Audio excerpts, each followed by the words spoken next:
Hollywood loves to sell us glory in uniform. The rousing speeches, the clean uniforms, the last-minute victories. But ask the men who lived it, and they'll tell you the truth. Most movies miss the mark. Some, though, stripped away the polish and showed the raw reality that veterans actually recognized. These forgotten war films hit nerves because they got closer to the mud, the cold, and the fear. Which ones made the cut this time? Let's dig in. A Walk in the Sun, 1945. It begins with silence, not spectacle. That's what set A Walk in the Sun apart when it was released at the end of World War II. Instead of triumphal music and fiery speeches, it quietly followed one platoon of American infantry slogging across the Italian countryside. No sweeping heroics. Just men, dusty and weary, trying to stay alive long enough to take a farmhouse held by the enemy. Director Lewis Milestone, who had already shaken audiences with All Quiet on the Western Front, refused to sugarcoat the battlefield. He focused on small talk between soldiers, the slow march through heat, and the constant undercurrent of fear. Veterans noticed immediately. This wasn't Hollywood fantasy. This was the daily grind they remembered, the banter, the waiting, the random outbursts of violence, and the endless uncertainty of whether they'd see another sunrise. The film even stripped back the soundtrack, letting the rumble of boots and distant gunfire carry the mood. It was unnerving for audiences in 1945, used to morale-boosting propaganda. Critics at the time were divided, some calling it too plain, but veterans nodded. For them, it rang true. A Walk in the Sun never became a household title like The Longest Day or Patton, but its quiet authenticity earned lifelong respect from those who wore the uniform. Sometimes war wasn't about medals or last stands. It was about making it through the next dusty mile. Decision Before Dawn, 1951. Imagine fighting for the side you once called the enemy. That's the unusual premise of Decision Before Dawn, one of the few war films to dive into the strange, uneasy world of espionage in the ruins of Germany. Released just 6 years after the conflict ended, it told the story of German prisoners of war recruited by the Americans to sneak back into their homeland as spies. The film had something most didn't: authenticity. Shot on location in the bombed-out cities of post-war Germany, it looked nothing like the Hollywood backlots audiences were used to. You could see the crumbled buildings, the hollow-eyed civilians, and the eerie silence of places where life had been ripped away. For veterans, especially intelligence officers and scouts, this hit close to home. It wasn't about heroic charges or big battles. It was about trust, suspicion, and missions where one bad choice meant no return. Richard Basehart and Oscar Werner carried the weight of the film with subdued performances, showing the nerves and moral compromises that defined real espionage.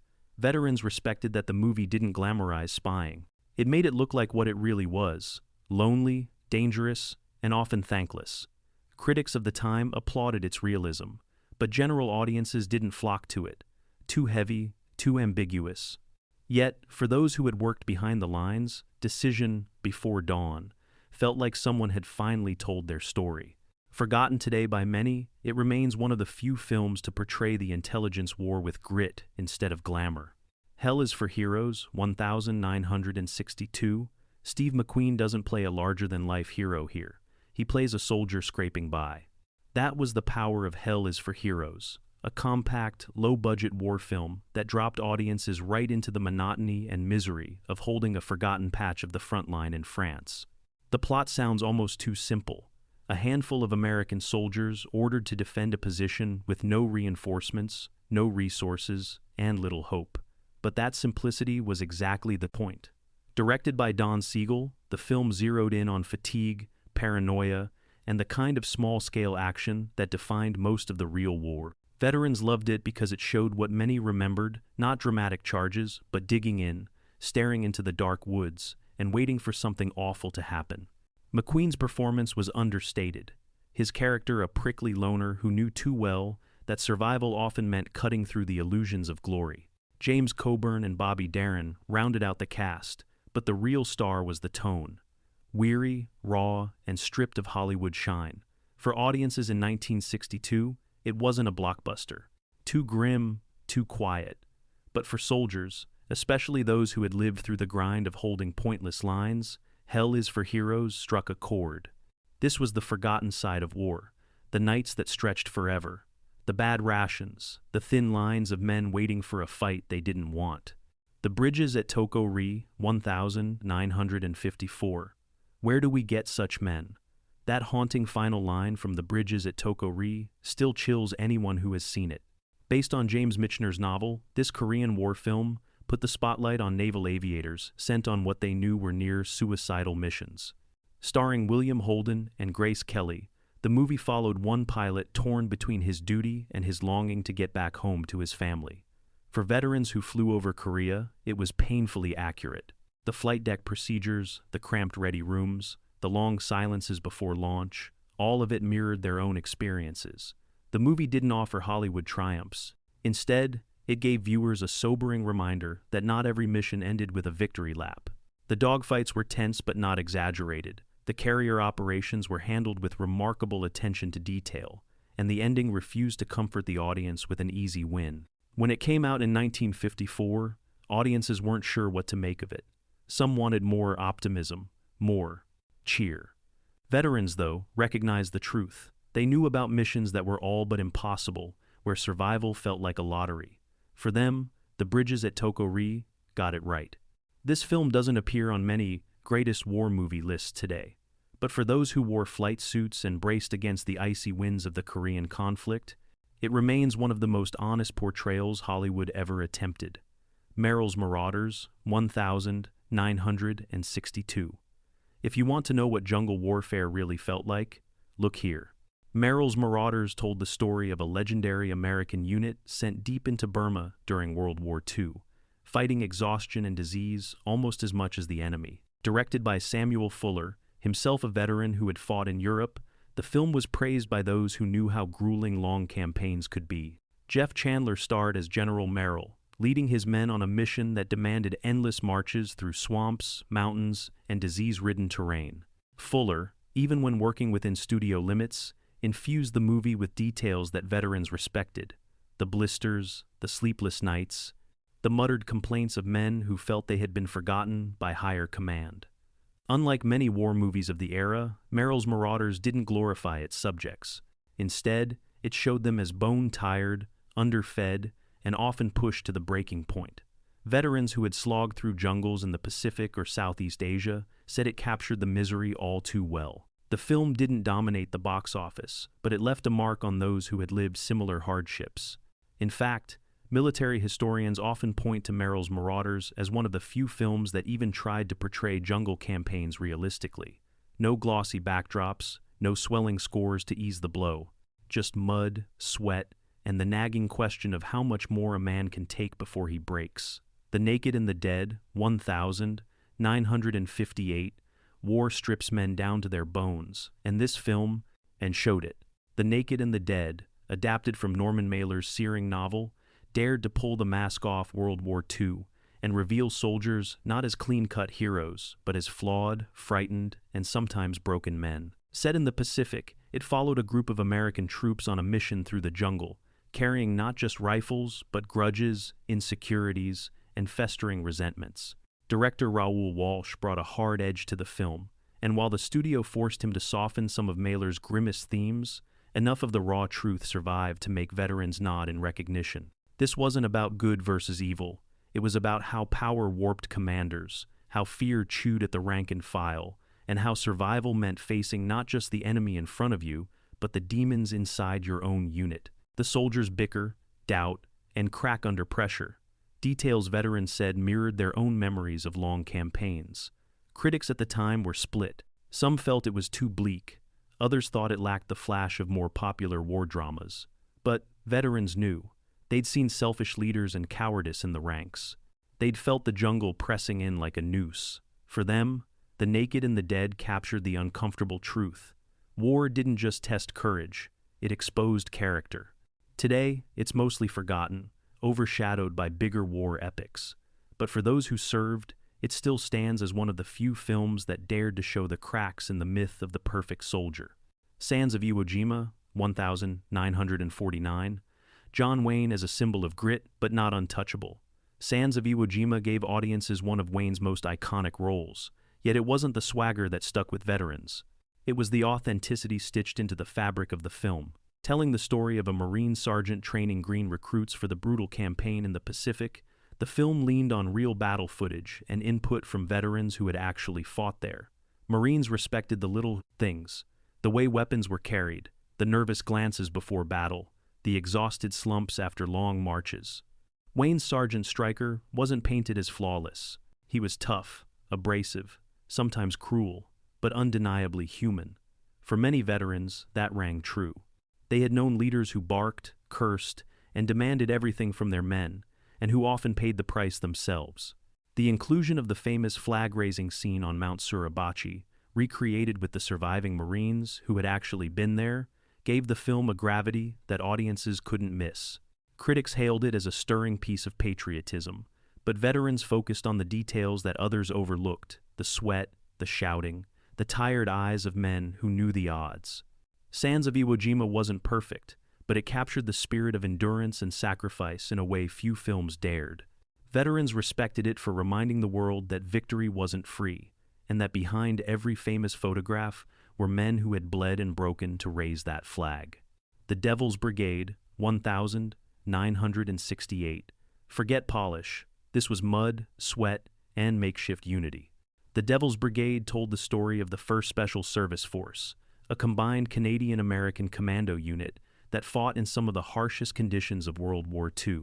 Think of it as the real, dirty dozen, except the grit came from history, not Hollywood imagination. Starring William Holden, Cliff Robertson, and Vince Edwards, the film captured the rough beginnings of the unit: mismatched soldiers, clashing cultures, and training so brutal that only the toughest made it through. Veterans respected how the film leaned into the details: rope climbs, freezing camps, and endless drills that pushed men to the edge.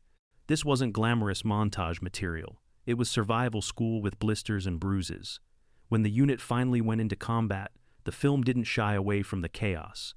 Firefights were messy, orders confusing, and victories costly. For veterans, that rang true.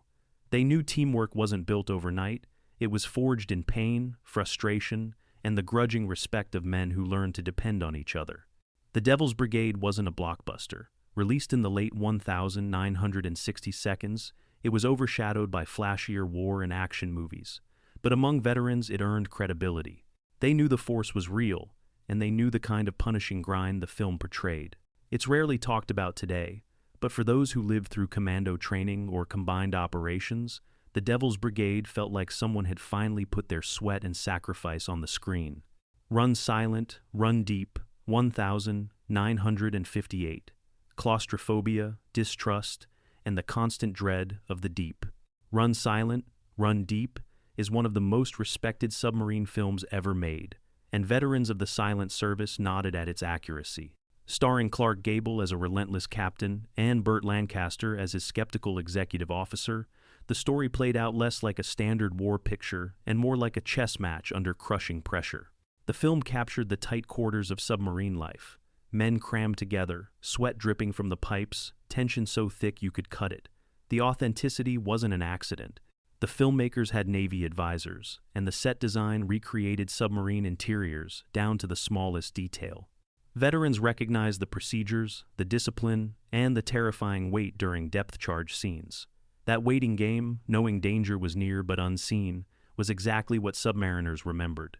What also stood out was the conflict between Gable and Lancaster's characters, echoing the leadership struggles real crews sometimes faced. In the end, it wasn't just about hitting targets. It was about whether a captain's obsession would doom his men. Critics praised it as one of the most intelligent war films of its time, and veterans embraced it for showing the emotional and psychological strain of life below the surface. While most audiences today know Das Boot as the ultimate sub-movie, Run Silent, Run Deep deserves its place as the blueprint. Veterans said it got the tension, the dread, and the leadership dilemmas right. Beach Red, 1967, a war film that felt more like a fever dream. Beach Red, directed by Cornell Wilde, wasn't a big studio release, but it left veterans shaken by its strange mix of poetry and brutality. Set in the Pacific Theater, it told the story of Marines storming a beach and then enduring the long, draining push inland. Instead of focusing on sweeping battles Wild filled the film with flashes of memory, dreamlike narration, and stark images of death and survival. The effect was unsettling, and that was the point. Veterans who saw it in the late 1960 seconds recognized something that other movies often missed: the disorientation of combat, the blur between exhaustion and hallucination, the way time seemed to stretch or collapse in the middle of chaos. Beach Red was messy, fragmented, sometimes hard to watch, but so was the reality it was trying to capture. Critics were baffled. Some thought it was too experimental, others dismissed it as low-budget art house fare. But veterans who had fought in the Pacific said it came closer than most to showing what it felt like on the inside. Not the clear, rousing version of history, but the foggy, haunted one that stayed with them after the war ended. Forgotten today except by serious film buffs, Beach Red deserves rediscovery. It wasn't polished, it wasn't pretty, but it gave veterans something few films dared: the fractured, haunting reality of survival in a jungle that swallowed men whole. Attack on the Iron Coast, 1968. Commandos against the odds. That's the pulse of Attack on the Iron Coast, a modest British war film that slipped under the radar but earned respect from those who knew the difficulty of amphibious raids. Starring Lloyd Bridges, it dramatized a daring assault on Nazi-held docks in France. What veterans admired wasn't the scale. The film was made on a shoestring budget, but the attention to procedure. From the tense planning stages to the rehearsals and the inevitable unraveling of the mission once boots hit the ground, the story showed just how much could go wrong in these one-shot operations. Veterans nodded at the endless waiting, the sudden bursts of chaos, and the sense that victory often meant nothing more than surviving long enough to retreat. Critics at the time brushed it off as another mid-tier war adventure. But veterans saw something else: the authenticity of tight-knit units, the nerves in the hours before dawn, and the crushing reality that even the most carefully planned raids could turn into disaster zones. Attack on the Iron Coast isn't flashy, but it captured a truth few war films bother to show. Sometimes, bravery meant going into missions knowing the odds were stacked against you and going anyway. The Cruel Sea, 1953. The enemy wasn't just out there, it was the ocean itself. The Cruel Sea, adapted from Nicholas Montserrat's novel, remains one of the most powerful depictions of life aboard convoy escorts in the Atlantic. Starring Jack Hawkins, it stripped away the glamour of naval combat and replaced it with saltwater, exhaustion, and relentless anxiety. For veterans of the Royal Navy, this film was almost painful to watch. It nailed the constant battle against seasickness, fatigue, and the grinding stress of protecting merchant ships from unseen submarines. The most unforgettable moment comes when the captain must order depth charges dropped on a suspected submarine. Even though friendly sailors are in the water nearby, that moral weight crushed audiences, and veterans admitted it mirrored the kind of impossible decisions real officers faced. Critics called it bleak. Audiences found it grim. But sailors respected it for telling their truth. There were no glorious broadsides or swelling victory. Music.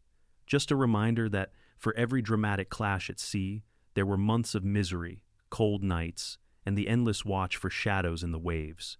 The Cruel Sea may not be widely remembered today, but for those who spent years in the Atlantic, it was the rare film that respected their ordeal. The Long Day's Dying, 1968. A war film with more silence than speeches. The Long Day's Dying wasn't made for mass audiences, and maybe that's why it feels so raw. This British production followed 3 paratroopers cut off behind enemy lines, wandering through a ruined landscape where trust is fragile and survival feels pointless. There are no big set pieces here, no patriotic crescendos. Instead, the camera lingers on exhaustion, paranoia, and the awkward conversations men have when they realize they might not make it back. Veterans recognize that rhythm, the long stretches of nothing, punctuated by sudden bursts of violence. What made it different was the way it focused on psychology. These soldiers weren't fearless. They argued, doubted orders, and sometimes froze when action came. For audiences used to square-jawed heroes, this was disconcerting. For veterans, it was familiar. They'd seen it, lived it, felt it. Critics at the time were harsh, calling it too slow or too bleak. But veterans gave it credit for capturing something most war movies ignored: the futility that often hung over missions where no one could even explain why they were there. The Long Day's Dying has been mostly forgotten, but for those who want to see a war film that strips away the romance and stares straight at despair, this one still packs a punch. Too Late the Hero. 1970. When orders mean nothing, survival is the only mission. Too Late the Hero, directed by Robert Aldrich, was a grim, cynical take on World War II that veterans recognized for its brutal honesty. Michael Caine and Cliff Robertson starred in this story of an Allied patrol sent on a near-hopeless mission through the Pacific jungle. The film broke away from tradition. Instead of glorifying the mission, it showed the fractures in leadership, the bitter rivalries, and the creeping realization among the men that their lives were being gambled away for little gain. Veterans who had lived through pointless operations, marching, sweating, losing friends, only to abandon the ground they fought for, felt the sting of recognition. Aldrich was no stranger to tough war films, and here he leaned into futility. The soldiers aren't larger than life. They're frightened, angry, and exhausted. When the mission begins to unravel, the audience isn't left with triumph, but with the same bitter taste the characters carry. Critics and audiences were divided. Some wanted heroics, others found it too bleak. Veterans, though, gave it quiet respect. They knew not every patrol had a happy ending, and sometimes the hardest truth to swallow was that the sacrifice had no payoff. Too Late the Hero may not be celebrated in the halls of war movie classics, but for those who served, it spoke with uncomfortable honesty. Fires on the Plain, 1965. Not the Ichikawa masterpiece, but another gut punch all the same. While most film fans know the Japanese version of Fires on the Plain, few remember that a Filipino adaptation emerged later, carrying the same themes of despair and survival. Set during the dying days of the war in the Philippines, it told the story of soldiers abandoned without food, medicine, or hope. What made it resonate with veterans was its stark portrayal of starvation and illness, enemies as deadly as any uniform. Unlike Hollywood productions, this version leaned heavily on atmosphere. The jungle looked suffocating, the soldiers gaunt and stumbling. There were no clean uniforms, no triumphant marches, just the endless, degrading struggle to stay alive one more day. Veterans who had fought in the Pacific said it hit close to home. They remembered the hunger, the exhaustion, the endless fear that tomorrow might not come. Critics barely noticed it, overshadowed by Ichikawa's more famous film. But those who did see it respected its willingness to look straight at the ugliest part of war: abandonment, decay, and the silence of being forgotten. Fires on the Plain, in any version, isn't for the faint of heart. But for veterans, it wasn't meant to be. It was meant to tell the truth. War films usually sell us clean victories, but veterans know the real stories were mud-caked, weary, and often without glory. These forgotten gems may not have made millions at the box office, but they earned something far more important: respect from those who lived it. Which of these films surprised you most? And which one deserves a modern revival? Drop your thoughts in the comments, hit like, and don't forget to subscribe for more stories the history books forgot to tell.